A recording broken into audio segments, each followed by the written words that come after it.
Dimanche 16 avril 1944. La milice! Pars vite, petite! Ce soir, tu ne pourras pas rentrer. Nous sommes maintenant à la cime du mât. Le cheval s'est mis au pas. Moi aussi. La route monte sur plusieurs kilomètres. Broncelles. La descente est proche. Je retrouve des jambes et du souffle. Croisement des Jossaux. Je rencontre 3 adolescents, dont 2 anciens élèves. Ils ont 16 ans. Où allez-vous? Voir Alice à la mure. Je crois qu'il est plus sage que vous fassiez demi-tour. Il est à peine 15 heures quand j'atteins Vassieux.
De ce village de Vassieux, intégralement reconstruit après-guerre, de ce village dont le nom figure désormais parmi les hauts lieux de l'histoire de la résistance française, cette cérémonie sera ponctuée de plusieurs temps.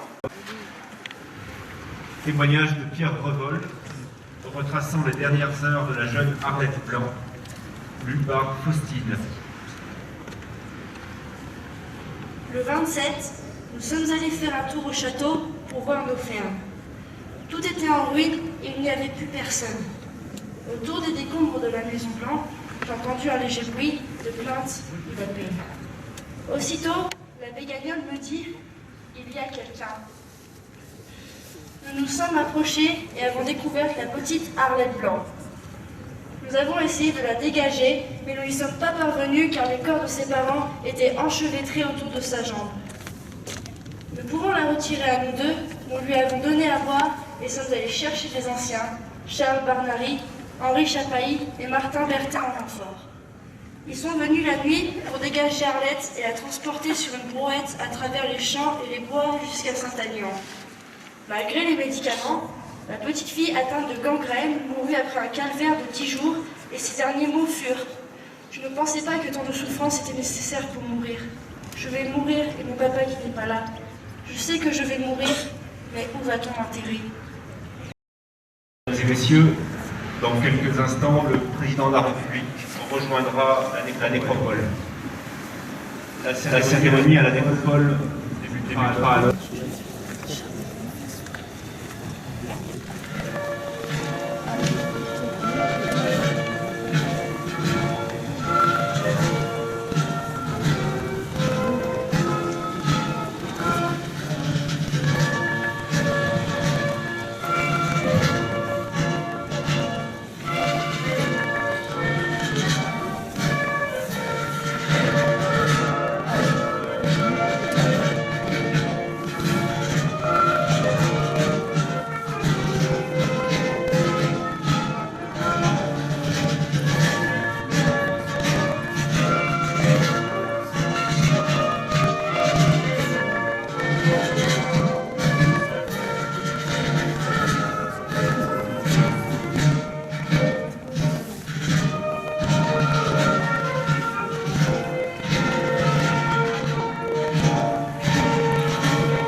présence, Monsieur le Président de la République, aujourd'hui, face à ce martyrologe, est un symbole fort et marque une première dont nous mesurons l'importance.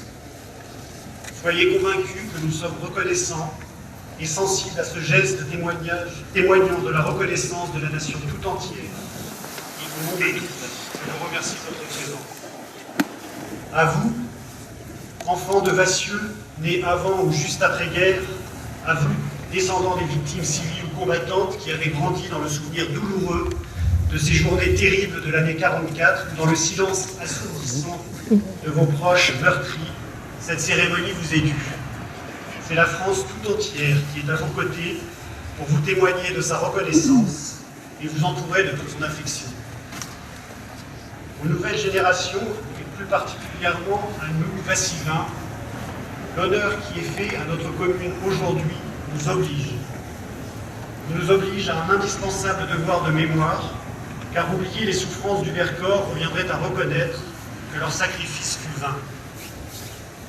Il nous oblige à un devoir d'apaisement et de rassemblement, parce que les noms gravés à jamais dans la pierre de ce martyrologe nous rappellent où nous mène la haine, l'intolérance et l'incapacité à surmonter nos différences et nos différends.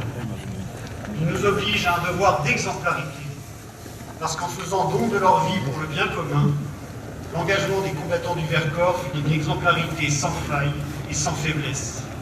Enfin, il nous oblige à un devoir de confiance, car quelles que puissent être nos difficultés d'aujourd'hui, aussi légitimes soient-elles, reconnaissons que notre village est bien plus beau aujourd'hui qu'il ne le fut au terme de cette tragique année 44. Enfin, vous les plus jeunes, présents ici, retenez qu'un jour, le président de la République est venu à Vassieux, village où certains d'entre vous grandissent, parce que Vassieux fut détruit par la guerre et la folie des hommes. Comprenez que si nous sommes réunis ici, c'est pour ne pas oublier et pour éviter que tout cela recommence. Aujourd'hui, ce sont nous, les adultes, qui essayons de vous faire vivre dans un monde libre, d'égalité et fraternel.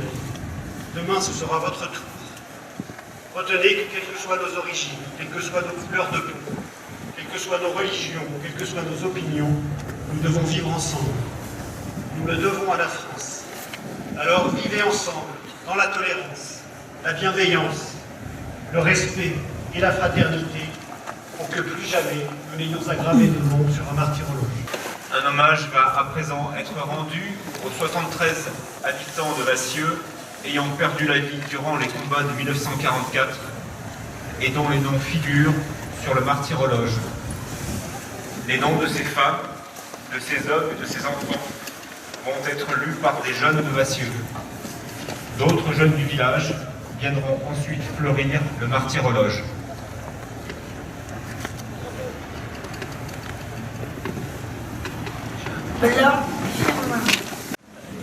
Les montagnards doivent continuer à gravir les cimes.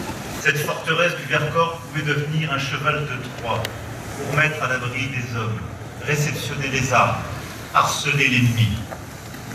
Montèrent vers le plateau ceux qui refusaient l'armistice signé par Pétain ou fuyaient les persécutions de son régime.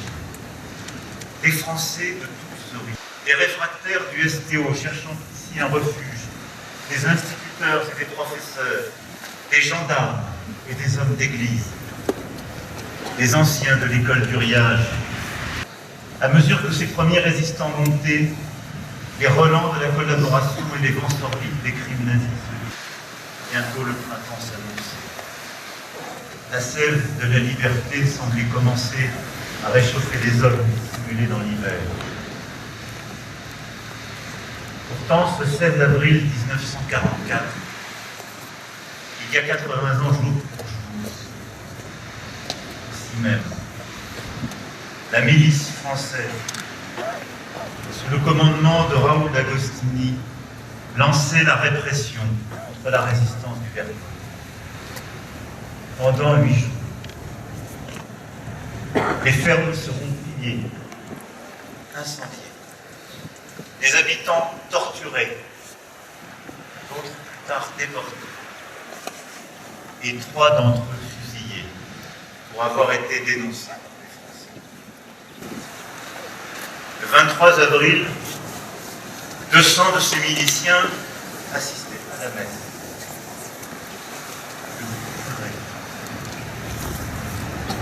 Avec courage, les interpella.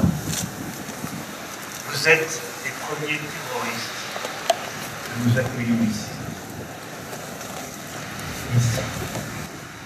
Il y a 80 ans, des Français ont tué d'autres Français, car ils refusaient cette certaine idée de la France. Mais malgré ces premiers martyrs, malgré ces trahisons, le maquis se réorganisait et guettait l'heure du grand combat. Dès le début de juin 1944, celui qui montait au Vercors trouvait des centaines de nouveaux camarades. Le 8 juin, le Vercors répondait à l'ordre de mobilisation générale. Et vers le plateau montaient avec lui des Polonais, des Sénégalais, des Français, tous ceux déterminés à rejoindre ce porte-avions naturel surgissant de la plaine, depuis lequel couper les lignes allemandes et libérer la Valence. En juin 1944, celui qui montait au Vercors entendait un bruit. En juin 1944, sur le plateau du Vercors, les 4000 combattants désormais rassemblés avec à leur tête Eugène Chavant et Yves Farge avaient proclamé le retour de la République. Le 3 juillet. À La Chapelle, à Vassieux, et le Vercors rayonnait. Puis vint le 21 juillet. Les derniers jours de juillet, de tous côtés, les troupes allemandes s'abattent sur le Vercors. Du ciel tombent les parachutistes. Des crêtes affluent plus de 10 000 soldats du Reich. Les maquisards se retrouvent assiégés à 1 contre 10. Le Vercors porte cette mémoire indissoluble de la cime et du châtiment. Le Vercors, qui fut une petite France libre, fut aussi toute la France, dans sa douleur et sa grandeur. Le Vercors, et ce plateau passe la gloire et les larmes, les maquis, les massacres, la citadelle du charbon. Celui qui montait au Vercors accomplissait alors un choix moral, résister ou collaborer. Et les hommes de la milice qui s'en retournaient dans la vallée une fois commis leur crime à Vassieux avaient tranché autrement.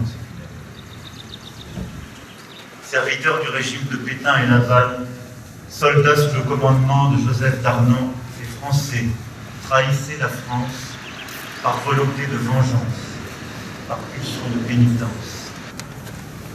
Et 1945, Vassieux en Vercors devint ville compagnon de la libération. Aux côtés de Grenoble, Nantes, Paris, ici de France. À ses femmes et ses hommes,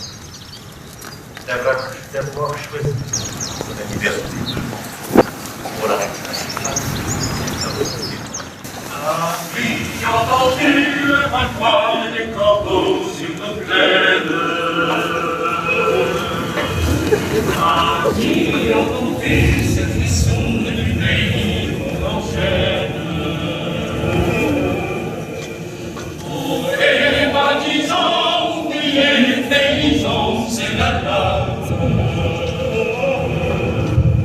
Ce soir, l'ennemi commettra le prix du sang et des larmes.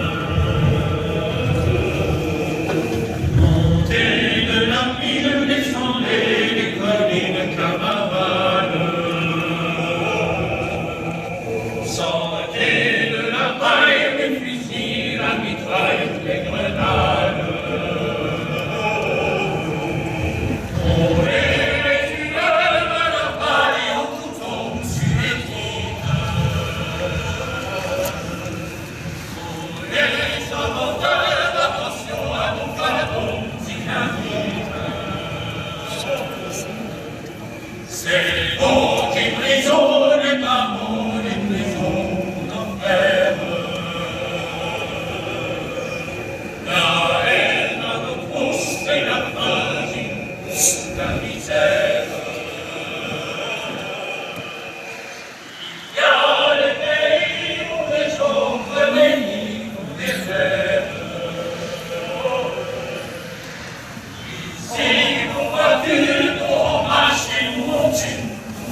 c'est chacun sait ce qu'il veut, ce qu'il fait, dont il passe.